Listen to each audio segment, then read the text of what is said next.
उत्तर प्रदेश के अमरोहा लोकसभा से बसपा के टिकट पर लोकसभा चुनाव जीते सांसद दानिश अली का बयान, विकास दुबे गैंगस्टर ही नहीं आतंकवादी था और इसको इस लेवल का आतंकवादी बनाने का काम किन लोगों ने किया, उस पर तथाकथित एनकाउंटर के बाद पर्दा गिर गया है, जो उजागर होना ही चाहिए कि कौन कौन इसमें इन्वॉल्व थे। विकास दुबे में इतना साहस आया कहां से, जो उसने सीओ सहित 8 पुलिसकर्मियों की हत्या कर दी।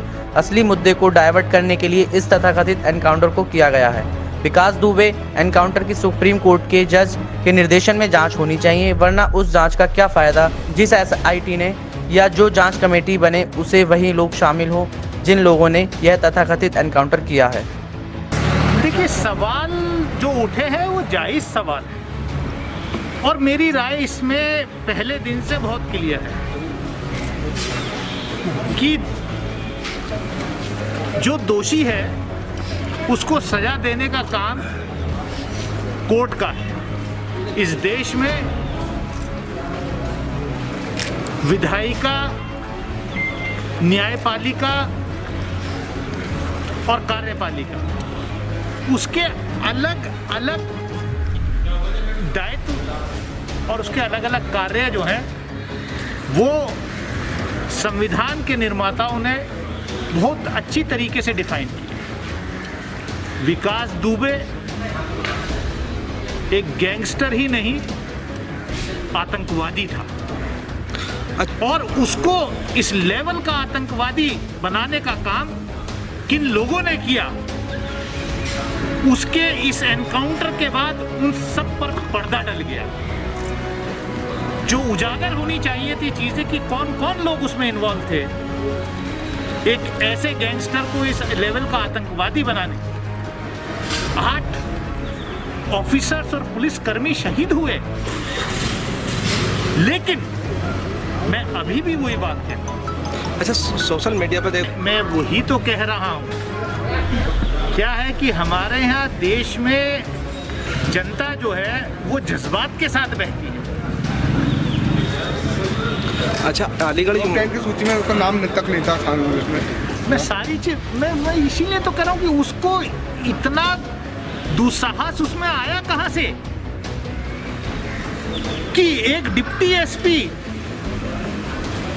2 SO इंस्पेक्टर्स और मतलब 8 पुलिस ऑफिसर्स और सिपाहियों की उसने हत्या कर दी। अच्छा, दावा उनके साथियों का दावा किया था कि वो बसपा से भी टिकट लेना। देखिए, फिर हम लोगों की सोच इतनी संकीर्ण हो गई है कि असली मुद्दे को डाइवर्ट करने के लिए सपा, बसपा, भाजपा, कांग्रेस, बात ये नहीं है। बात ये है कि जो संविधान है हमारा, उस संविधान की रक्षा होगी कि नहीं होगी, उस संविधान के तहत इस देश में कानून का राज होगा कि नहीं होगा। अगर विकास दुबे एक आतंकवादी था, उसने हमारे पुलिसकर्मियों को शहीद किया, तो उसका मतलब ये नहीं है कि उसके सारे जो जुर्म हैं उस पर पर्दा डालने के लिए जो ये तथाकथित एनकाउंटर हुआ, इसकी भी जांच होनी चाहिए। आपको किसी ने ये हक नहीं दिया है कि आप जो है किसी को किस तरह जांच चाहते हैं। हम तो चाहते हैं कि ऑनरेबल सुप्रीम कोर्ट के सिटिंग जज के निर्देशन में ये जांच होनी चाहिए, वरना उस जांच का क्या फायदा। जिस SIT में या जिस जांच जो कमेटी बने उसमें वही लोग रहे। आपकी मुखिया चाहती हैं, आप चाहते हैं? आपने सवाल मुझसे कहा ना, किया ना, आपने सवाल मुझसे किया तो अच्छा, अलीगढ़ यूनिवर्सिटी, अलीगढ़ मुस्लिम यूनिवर्सिटी, उसको बुध को लेकर एक बार फिर विवादों के घेरे में आ गई है। 2 छात्रों के खिलाफ जो है मुकदमा दर्ज कर। अब देखिए, क्या है कि इस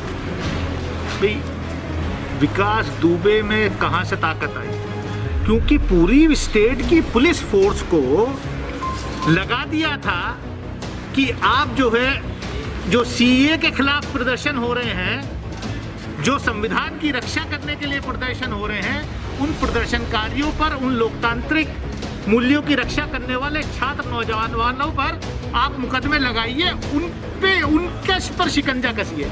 और इस तरीके के जो धूर्त जो गैंगस्टर्स और आतंकवादी थे उनको फ्री खुलेआम छोड़ दिया गया। बात अलीगढ़ यूनिवर्सिटी की हो रही है सांसद जी। इससे पहले भी अलीगढ़ यूनिवर्सिटी जिन्ना के फ़ोटो को लेकर काफ़ी विवादों में रही थी। बात बुरखे को लेकर चल रही है, इस पर आपका क्या कहना है? मैं क्या कह रहा हूँ, जिनके पास कुछ नहीं है उनको, क्योंकि आप कानून का राज इस प्रदेश में दे नहीं पा रहे हैं, तो सबसे आसान तरीका है कि असली मुद्दों से, जो बुनियादी मुद्दे हैं उनसे ध्यान हटाने के लिए, अब जिन्ना कब गए थे अलीगढ़ मुस्लिम यूनिवर्सिटी? श्यामा प्रसाद मुखर्जी पंडित जवाहरलाल नेहरू की कैबिनेट में मंत्री थे। श्यामा प्रसाद मुखर्जी मुस्लिम लीग की सरकार में पश्चिम बंगाल की सरकार में बंगाल में वित्त मंत्री थे। इतिहास के पन्ने जरा पलटने सीखो ना। जिन्होंने सबसे पहले टू नेशन थ्योरी की मांग की, श्यामा प्रसाद मुखर्जी उनकी सरकार में मंत्री थे, मुस्लिम लीग की सरकार में बंगाल के अंदर फाइनेंस मिनिस्टर थे। अभी हाल ही में बयान आया पीएम का जो था, नेपाल के पीएम का जी, उन्होंने कहा था कि राम वहाँ के नेपाली थे। देखिए, आप बहुत छोटी सी बात में उलझा रहे हैं। हमारे पड़ोसी मुल्क, आखिर कौन सी वजह होगी कि पिछले 6 साल के अंदर हमारे सारे पड़ोसी मुल्क हमारे दुश्मन हो गए? नेपाल से जिसके साथ हमारा रोटी बेटी का रिश्ता था, आज वो हमारे खिलाफ खड़ा हो गया। ये भारत सरकार की विदेश नीति का फेलियर है। चर्चा इस पर कीजिए, चर्चा बुरखे पर और वहां के प्रधानमंत्री ने क्या बयान दिया इस पर नहीं।